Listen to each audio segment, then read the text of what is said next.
Hello guys. അപ്പം ഇന്നലെ വലിയ രീതിയിലൊരു വീഡിയോ കിട്ടിയിരുന്നു. നമ്മുടെ ചാനലിൻ്റെ ഡെയിലി വ്ലോഗ് ആക്കുകയാണ്, ഒരു ലൈഫ് എക്സ്പ്ലനേഷൻസ്, റിവ്യൂസ്, സജഷൻസ് ഒക്കെ പറയാന്നൊക്കെ പറഞ്ഞിട്ട്. പക്ഷേ എന്തിനെക്കുറിച്ച് പറയുന്നൊരു എത്തുമ്പോഴേയും കിട്ടിയിട്ടുണ്ടായിരുന്നില്ല. അങ്ങനെ കുറേ ആലോചിച്ചപ്പോഴാണ് പെട്ടെന്നൊരു ഐഡിയ കിട്ടിയത്. നമ്മൾ ജോബിലൊക്കെ പോകുമ്പോൾ ഒരു പുതിയ ജോബിലേക്ക് മാറുമ്പോൾ സ്വാഭാവികമായിട്ടും അവർ നമ്മളെക്കുറിച്ച് പറയാൻ പറയും, സെൽഫ് ഇൻട്രൊഡക്ഷൻ പറയാൻ പറയും.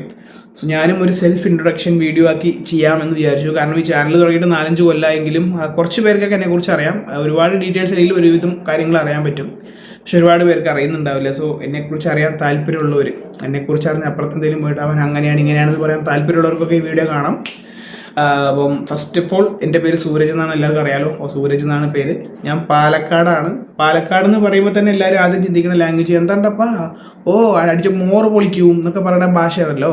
അങ്ങോട്ട് പോകണ്ട, നമ്മൾ ഇങ്ങോട്ട് കുറച്ച് ഇങ്ങോട്ട് വരും കേട്ടോ. അത് ഒറ്റപ്പാലം, പാലക്കാട്, വെള്ളുവനാട് എന്ന് പറയും. ഒറ്റപ്പാലം ഇട്ടോ, അങ്ങനെയാണ് ഇട്ടോ, ഇങ്ങനെയാണ് ഇട്ടോ എന്ന് പറയുന്ന ആ ടോയിലൊരാളാണ് ഞാൻ. പാലക്കാടാണ്, ഒറ്റപ്പാലത്താണ്. പഠിച്ചതൊക്കെ എഞ്ചിനീയറിംഗ് ആണ്. നിങ്ങൾ ആരെങ്കിലുമൊക്കെ എഞ്ചിനീയർ ആണെങ്കിൽ, എഞ്ചിനീയറിംഗ് പഠിച്ച് എന്തിനാണെന്ന് അറിയാണ്ട് എഞ്ചിനീയറിംഗ് എടുത്ത ആരെങ്കിലും ഒക്കെ ഉണ്ടെന്നുണ്ടെങ്കിൽ ആ ഒരു മെമ്പർഷിപ്പ് എനിക്കും വേണം. എഞ്ചിനീയറിംഗ് എന്തെന്ന് അറിയാണ്ട് എഞ്ചിനീയറിംഗ് എടുത്ത ഒരാളാണ്. കോമഡി അതല്ല, എന്നിട്ട് എഞ്ചിനീയർ ആയിട്ട് 3-4 കൊല്ലം വർക്കും ചെയ്തു. അതും പുറത്തായിരുന്നു, നമ്മുടെ നാട്ടിലൊന്നല്ല. എഞ്ചിനീയർ ആയി കഴിഞ്ഞാൽ പുറത്ത് പോകണം, എന്നാലാണ് ചിക്കിളി കിട്ടുള്ളൂ, ചിക്കിളി. അപ്പോൾ അതിനുവേണ്ടി അങ്ങോട്ട് പോയി. പക്ഷേ പോയതിന് ശേഷം എന്തിനടാ അങ്ങോട്ട് പോയത് എന്നുള്ള ചിന്തയൊക്കെ ഉണ്ടായിരുന്നു.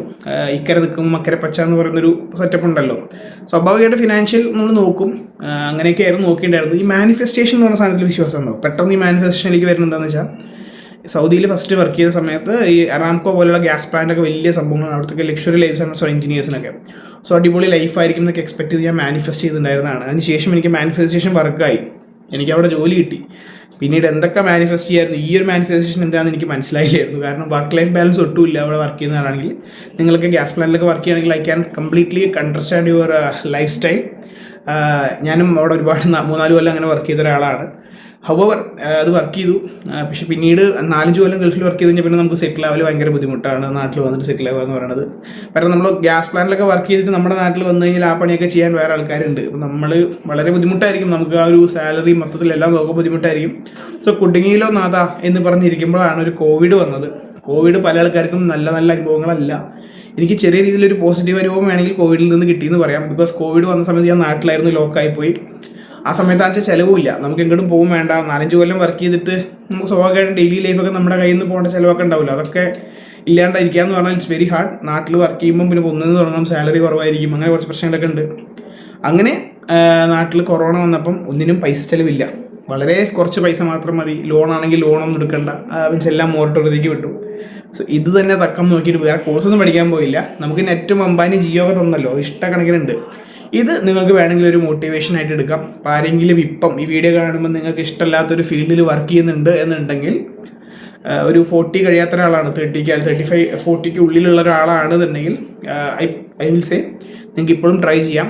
ഒരാളും നമുക്ക് എല്ലാം ഉണ്ട്, സോഷ്യൽ മീഡിയയിൽ എല്ലാം ഉണ്ട്, യൂട്യൂബിലെല്ലാം ഉണ്ട്. നിങ്ങൾക്ക് എന്ത് പഠിക്കണം എന്നുള്ളത് നിങ്ങൾക്ക് സമയം മാത്രം കണ്ടെത്തിയാൽ മതി. അപ്പോൾ ഞാൻ ഒട്ടും വിചാരിച്ചിട്ടില്ല ഇങ്ങനെ എൻ്റെ വർക്ക് ഇപ്പം ഇങ്ങോട്ട് മാറും എന്നുള്ളത്. എഞ്ചിനീയറിംഗ് കഴിഞ്ഞ് ഇപ്പം ഞാൻ കംപ്ലീറ്റ്ലി മാർക്കറ്റിംഗ് ക്രിപ്റ്റോ എന്ന് കൊണ്ടാണ് വർക്ക് ചെയ്യണത്. അത് ഞാൻ പറയാം. അപ്പം ഞാൻ ഇതിലേക്ക് എൻ്റർ ചെയ്തതെല്ലാം യൂട്യൂബിലെ ഓരോ വീഡിയോസും അതിനെക്കുറിച്ച് കൂടുതൽ മനസ്സിലാക്കിയിട്ടൊക്കെയാണ്. അപ്പം സ്വിച്ച് ചെയ്യാൻ താല്പര്യമുള്ളവരാണെങ്കിൽ, നിങ്ങൾക്ക് വേറെ ഏതെങ്കിലും ഒരു ഫീൽഡിൽ ഇൻട്രസ്റ്റ് ഉണ്ടെങ്കിൽ അതിനെക്കുറിച്ച് കൂടുതൽ അറിയാൻ ഒരു കോഴ്സ് പഠിക്കൊന്നും വേണ്ട. ഇപ്പോൾ ഇരുന്നു കൊണ്ട് തന്നെ, നിങ്ങളൊരു കമ്പനിയിൽ ഇരുന്നു കൊണ്ടൊരു വർക്ക് ചെയ്തുകൊണ്ട് തന്നെ ഒരു 1 hour സമയം കണ്ടെത്തി നിങ്ങൾക്ക് ഈസി ആയിട്ട് സ്വിച്ച് ചെയ്യാൻ പറ്റും. സോ എക്സാമ്പിളാണ് കേട്ടോ, ഞാനൊരു ലിവിങ് എക്സാമ്പിൾ ആയതുകൊണ്ടാണ് പറയണത്. അപ്പം അങ്ങനെയാണ് ഞാനങ്ങനെ കോവിഡിൻ്റെ സമയത്ത് പൈസ ഒന്നും ചിലവില്ലാത്തതുകൊണ്ട് മാർക്കറ്റിങ്ങും ക്രിപ്റ്റോനെ കുറിച്ചും ട്രേഡിങ്ങിനെ കുറിച്ചൊക്കെ പഠിച്ച് ഫിനാൻസ് ഫീൽഡിലേക്ക് എൻ്റർ ചെയ്തു. സ്റ്റോക്ക് മാർക്കറ്റായിരുന്നു. സെബി കുറേ ലിവറേജ് ഒക്കെ കൊണ്ടുവന്നു. സ്റ്റോക്ക് മാർക്കറ്റിൽ കോവിഡ് സമയത്ത് ഒരുപാട് പേര് ട്രേഡേഴ്സ് വന്നപ്പം ഒരുപാട് പേരുടെ ഫണ്ട് നഷ്ടപ്പെടാൻ ഇവർ ലിവറേജ് കുറച്ചു. സോ ഓൾട്ടർനേറ്റീവ് സൊല്യൂഷനായി ക്രിപ്റ്റോയിലേക്ക് വന്നു. അതിന് മുൻപും ക്രിപ്റ്റോയിൽ ഉണ്ടായിരുന്നു, ക്രിപ്റ്റോനെ കുറിച്ച് അറിഞ്ഞിരുന്നു, ഡോജ് കോയിൻ, ബിറ്റ് കോയിനെ കുറിച്ചൊക്കെ അറിഞ്ഞിരുന്നു, but not much involve in that. അങ്ങനെ അത് കഴിഞ്ഞ് ക്രിപ്റ്റോയിലേക്ക് ലിവറേജ് പറഞ്ഞപ്പോൾ കുറച്ചും കൂടി കുറഞ്ഞ പൈസയ്ക്ക് അവിടെ കൂടുതൽ ട്രേഡ് ചെയ്യാൻ പറ്റുമെന്ന് കരുതി ഇങ്ങോട്ട് വന്നു.